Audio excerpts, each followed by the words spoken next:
Кыргыз Республикасынын өкмөтүнүн вице-премьер-министри Кубатбек Бороновдун жетекчилиги астында республиканын 7 облусунун штаб мүчөлөрү катышкан селектордук жыйын өткөрүлдү. Жыйында өлкө аймагындагы учурдагы абал талкууга алынып, бир катар тармактар боюнча тиешелүү жетекчилер аткарылып жаткан иштер тууралуу маалымат беришти. Бул азыркы айтылгандар булар 4-5 күн мурун эле уже инфекционныйда жатат. Не только алардын үй бүлөсүн биз карантин деп бешиктерине краскалатып, ошол жердегилердин баарына блокпостторду коюп, бир дагы даже комшуларын да көчөгө чыгарттырбайт. Жыйынга чогулган өкмөттүн Баткен облусундагы ыйгарым укуктуу өкүлү Алишер Абдрахманов баштаган тиешелүү жетекчилер облустагы жүргүзүлүп жаткан иштерди талкуулашты. Дүйнө жүзүндө, анын ичинде өлкөнүн бир катар аймактарында коронавирустан улам өзгөчө кырдаал түзүлгөнү калктын коопсуздугунун алдын алуу максатында болуп жаткандыгы баарыбызга белгилүү. Мындай кырдаалда калктын ден соолугунун саламаттыгы эле эмес, өлкөдөгү социалдык экономикалык абалда атайын көзөмөлдө турат. Баткен облусунда кооптуу илдеттин алдын алуу, таркалып кетпөөсүнө бөгөт коюу максатында негизги посттордон сырткары ар бир айылга атайын посттор орнотулду. Жергиликтүү жарандардын саламаттыгы үчүн көрүлгөн бул аракеттерге түшүнүүчүлүк менен гана мамиле кылуу зарылдыгы бар. Анткени азыркы тапта жергиликтүү жашоочуларыбыздын өз үйлөрүндө болуусу илдеттин алдын алууга кошкон зор салымы болот.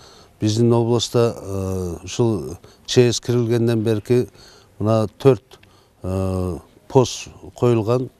Бул өзгөчө пост. Ошол посттун баарын биз ар бирини көзөмөлгө алып күнүгө текшерүү болуп турат.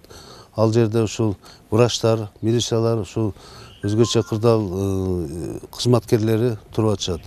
Ал жерде эми мына Баткен облусуна биздин ушул карантин койгонубузга байланыштуу кирүү чектелген.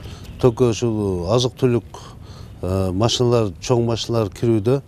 Ошондой эле биз ушул 18 ички постторубуз бар. 18 посту дагы өзгөчө биз контролго алганбыз.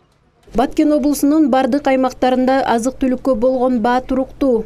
Ал тургай ун алууга чыккан жарандардын көчөдө кезекке туруп топтолбоосу үчүн облус жетекчисинин тапшырмасы менен жергиликтүү жетекчилер, айыл башчылар, аймактык башкармалыктардын башчылары ундарды тизме менен жарандардын үйлөрүнө жеткирип берүүнү колго алышкан. Азык-түлүк таңкыстыгы жаралат деп дүрбөлөңгө түшүүнүн кажети жок. Зарыл болгон дары-дармек, азык-түлүк үчүн гана жакынкы дарыканаларга жана дүкөндөргө чыгууга болот. Un маселеси, азык-түлүк маселеси биз негизги эмнеге басым коюп атабыз?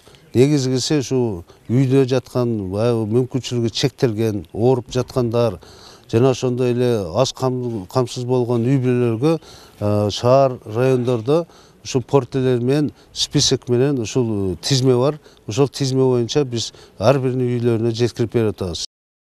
Облус аймагында залалсыздандыруу аракеттерин тынымсыз улантуу мезгилдин талабы. Буга байланыштуу учурда тиешелүү аракеттер улантылып жатат. Дезинфекциялау иштери азыр СЕС менен биргеликте өзгөчө кырдаалдар башкармалыгынын өзү курамдары биздин техникалар менен жана жеке менчик техникаларды дагы сүйлөшүп күйүүчү майын да куюп ушул жерлерде 3 шаарда 3 облас шаардын 3 район 3 шаарында 3 районунда азыр бүгүнкү күндө дезинфекция иштери кече 21 марттан бери жүрүп жатат. СЕС хлор берип атат. Ошону менен суу аралашмасына коштуруп көчөмө көчө план түзүп квадрат метрине чейин чыгарып чачып атабыз бүгүнкү күндө. Бүгүнкү күндө 450 килограмм хлор чачылды. 1 миллион 700 квадрат метрге чачтык. Облустун бардык район шаарлары жергиликтүү бюджеттин эсебинен каражат ажыратып, жергиликтүү тигүү цехтери менен келишимдерди түзүп, элди акысыз бет кап менен камсыздоодо. Ошондой эле бет каптар аймактагы кесиптик лицейлер, мекеме ишканалардын кызматкерлери, үйдө отурган ыктыярчы кыз-келиндер тарабынан тигилип даярдалууда. Бүгүнкү күндө бардык район шаарларга бет каптарды күнүгө тиктирип, бекерден элге таркатып атабыз. Бул биринчиси. Экинчиси, медицина кызматкерлердин ушул спецсредствосы деп коет, бул индивидуальный защита да, бул коргоочу формаларыны. Ар бир район шаардын өзүнүн больницалары өзүнүн бюджеттик каражаты менен заказ кылдырып, көп колдонуучу, бул многоразовый формада, бул противочумный костюм деп коет, бул ошол фирманы табышып, бул 5 миңден, Бишкекте 6 миңден экен, биздин көп алгандыктан ар бир больницага мисалы өздөрү ошо бюджеттик каражаттан алышты да. Баткен облусундагы дарыгерлер үчүн медициналык коргонуучу жана көп жолу колдонулуучу атайын кийимдер тигилип колдонууга даярдалган. Калктын калың катмары мындай учурда көңүл кош мамиле кылбастан ар бир айтылган эрежени сактап, коомдо болуп жаткан көрүнүштөргө кайдыгер мамиле кылбоосун, зарылчылык болбосо өз үйлөрүнөн чыкпоосун эскертип, жергиликтүү жетекчилер кайрылуу жасап жатышат. Облус жетекчилери дүйнө жүзүн тынчсыздандырган илдеттин биздин аймакта күч алып кетпөөсү үчүн күн-түн дебестен болгон аракеттерин жумшап жатышат.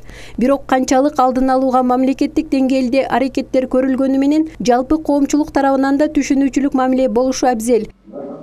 Канышай Ашимова, Куштар Абдыкаар уулу, Алтын бешик жаңылыктары.